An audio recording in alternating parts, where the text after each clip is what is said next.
What is going on, everybody? Wally here with another Battlefield video. And in today's video, this is another Twitter request, number 4. And in today's Twitter request, we're going to be talking about how to increase your Battlefield IQ.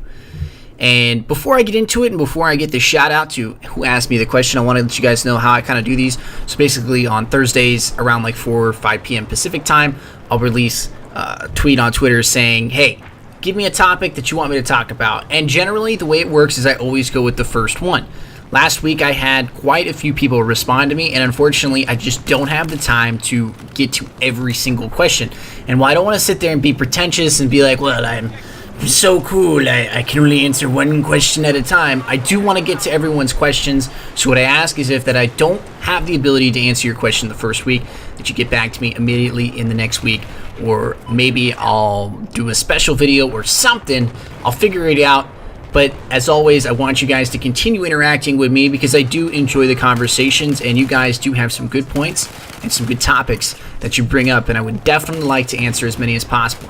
But today's comment comes from Whitey, and Levels Whitey asks basically how to increase your Battlefield IQ. And it's a very interesting question because a lot of players don't really attribute IQ or smarts or anything really to FPSs sometimes. Now, back when I used to play competitively, and mind you, I played competitively for a very long time.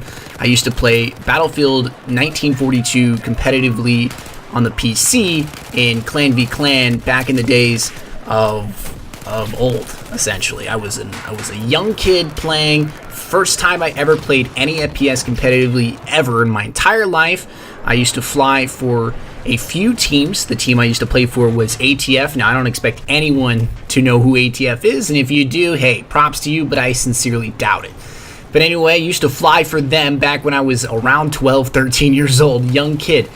And a lot of my experience came from watching other people play. I had a joystick, and I used to be a huge nerd when it came to flying prop planes, but it took me a very, very long time to get good, and I still wasn't a top-tier pilot.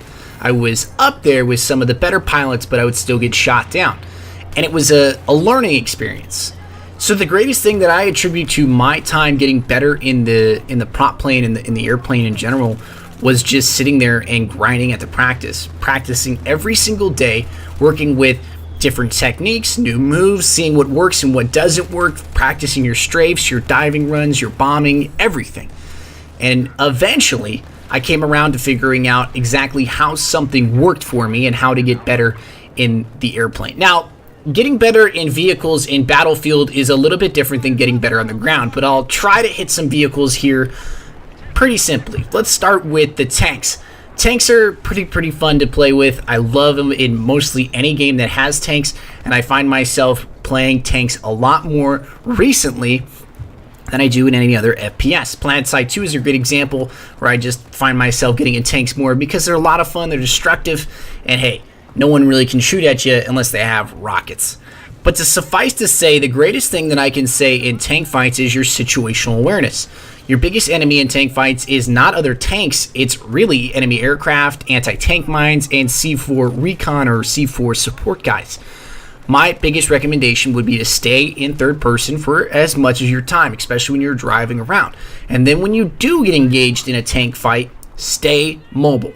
Always remember that your engagements should be 1v1, but if you happen to get into a 2v1 scenario, you maybe want to just get the hell out of there. That is what I would always recommend. Second thing I would always recommend is to keep your head on a swivel. So basically, you always want to be maintaining a situational awareness presence on as many targets as possible, and remember where they all are, checking your mini-map as often as can be, so that when you're in a tank fight and you're stationary, you don't run into some random recon coming up behind you, C4ing you, or that engineer trying to flank you with some rockets. It's never a fun feeling to get disabled. Now, if any one of you guys have seen my stream, of course you'll probably see it right here, is that when I'm in a tank, I do not run reactive armor. So that basically means that my sides and my back are always my weakest areas. But there's a reason I don't run it, simply because I don't think it's necessary. I think that you as a tanker and a player in general can do without it. You can put on autoloader or maintenance and get away with it, run it just fine. And that's because 99% of your tank engagements are going to be with you facing your tank at the front of a target. and you can always rotate the bottom half of your tank. So here's what I recommend in tank fights. It's a simple little solution. But any single time you're in an engagement with a tank and you're stationary, always turn the front of your armor towards the enemy tank. So in a position where you're stationary and not moving, and a tank is moving up at you at roughly full speed, and he tries to maneuver around you, do not allow him to get side shots on you. Turn the front of your tank with the enemy tank. So if he comes at you and he's on your front and then moves to your left, make sure that you are always facing his front. Every single time your front is facing him. That is one of the greatest things that takers will make mistakes. They won't move their front armor. They'll allow it to sit there. And even if you have reactive on, it's still, you're taking more shots from, taking more damage from the back and of course from the sides. The other thing too I can recommend with the tanks is don't run Sabo. There's no point for it. It does absolutely very, very little damage to infantry, and it does one less damage in terms of an AP shell at the cost of higher velocity. But if you get good with the AP shell and even the HE shell, you'll notice that you're going to win most of your tank engagements simply because you do more damage. But keep in mind, the HE shell is pretty unforgiving. It's not very good against infantry, but it will destroy just about any vehicle, especially any air vehicle, in one shot. It does roughly 26 damage to front tracks, and it'll do 49 to 51 damage to a back shot to any tank, which basically means that you can get away with a 2-shot on any tank. Now, infantry gameplay is a little bit different, and this one is very hard to cover in one little 10-minute video. So I'll try to be as brief and as general as possible, but if I'm too vague and you have any questions about this part, please let me know. Now, my stint as a competitive player back in BF3, I was not known for my infantry skills. I got better over time, but anyone should after 2 years of playing religiously. So to say the least, I really got good at infantry playing, or at least thought I was good at playing infantry because I played cover to cover. I played intelligently. I used my wits to outsmart my enemy, not my gun skill. It's the same way I play in Battlefield 4. Really don't rely too much on my gun skill to beat opponents, but more or less my thought pattern. 90% of the time when I'm playing in maps, I will always move cover to cover, or at least attempt to. If I find myself in an engagement that I don't think I'm going to win, and I know I can get out of there, I will run away. And I know that's kind of cowardly, and it's just a video game, it's not that big of a deal if you die, but think of it this way. You, as a player, are one of the biggest assets to your team, especially if you're a player that is playing with your hands, because 90% of your teammates are going to be playing with your feet, or they're going to be playing on a DDR mat or Wii remote, or they're going to be eating popcorn, talking to their lady friend or whatever, and they're not all there. If you want to win games and you take them seriously like I do, I recommend always trying to stay alive. Do whatever it takes, be the biggest rat if possible, hide, run stealth, whatever it takes. But the biggest recommendation that I can make is always move cover to cover. Keep your head on a swivel, as they say in the military. I believe it's 30, 60, 360, 720, 1080 or something like that. Basically means that even when you're moving from objective to objective, you want to continue moving around. Don't continue looking straight. Check your sectors. Look left, look right. Always go across the street. And I recommend this, really do recommend this. When you're crossing the street in any map, always look left, right. Because you never know. You never know if there's a recon down angle to your right. You never know if there's a tank or a buggy coming up the street to your left.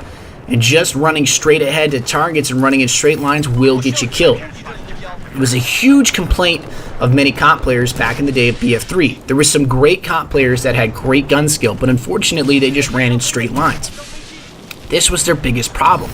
If they had just, well, utilized cover, maybe attempted to move in different patterns instead of running at you in a straight line, they could have been about 100 times better. My biggest recommendation to any infantry player trying to get better at this game is to outthink your opponent. Try to flank him, try to come around him, try to shoot him in his side as many times as possible. Never give your opponent a fair fight. Never, ever, ever give your opponent a fair fight. If you have to use a grenade, go for it. If you have to shoot a rocket at him, fine. If you have to come around behind him and shoot him in his back and knife him, do it. Whatever it takes to allow yourself the advantage and always give yourself the advantage. That is the way you're going to win fights. It's a dog-eat-dog world, and Battlefield is no different. Now, unfortunately, I can't cover everything, and like I said, how to increase your Battlefield IQ is a very difficult topic to cover in one expansive video. But my recommendation is to stay calm.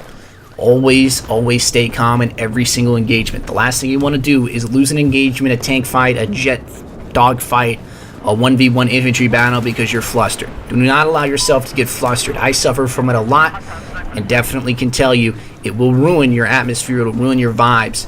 It'll kill you in game.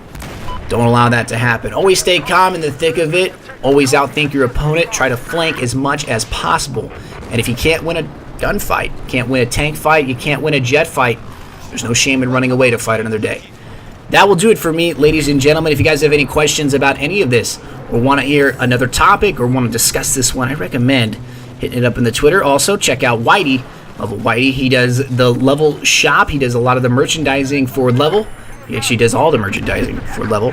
So check him out right there. I appreciate everyone coming in here to enjoy these videos. And as always, I hope you guys enjoyed this. And thank you for watching. I'm out. Peace.